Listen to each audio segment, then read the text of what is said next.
Hi, movie lovers! As those who've been following me recently know, I've decided this month to be Russell Crowe month. All of August, nothing but Russell Crowe movie reviews. But I was recently made aware of a multi-channel event put on by Nando V Movies. Go check him out. He has great reviews and fan casting videos. They're great. He's been doing these about once a year, starting with one marvelous scene, then one excellent scene, and then last year's one villainous scene.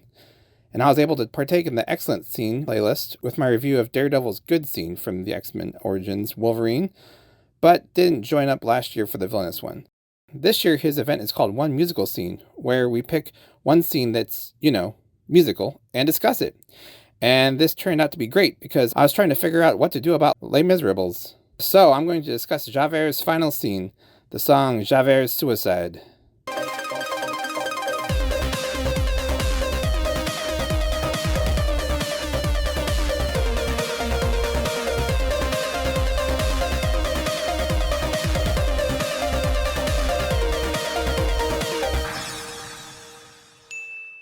I think this is a wonderful scene done by Russell Crowe, who has to play a man whose sole purpose in life was to hunt down and re-imprison Jean Valjean, for he knew him to be a no-good criminal, and he's held this grudge for so long that just before this scene, Valjean does something so alien to Javert. This man who Javert has envisioned as a cruel criminal person saved his life. Now, in most stories, this would be the turning point for a character like Javert, who, although being the main antagonist for Valjean, isn't really a villain. He was just doing his job, only with a little more gusto than most would. In most stories, Javert would have seen this change of character for Jean Valjean and realized that his worldview has been askew and changed his own heart to live a happy life.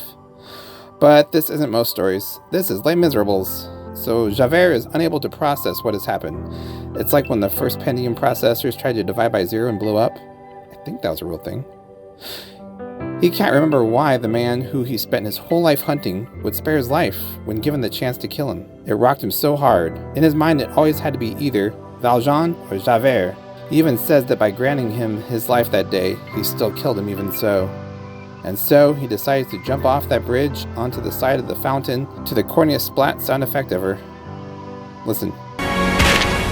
This song is a fascinating take on redemption, that even though Valjean tried to redeem himself in Javert, his heart of stone would not allow him to accept these terms. Russell Crowe sings pretty good for a non-musically trained actor. He was in a few bands in the 80s though, so that probably helped. His acting, especially in this scene, were on point, and you can really see the pain as he's trying to come to terms with what had happened, and then just gives up.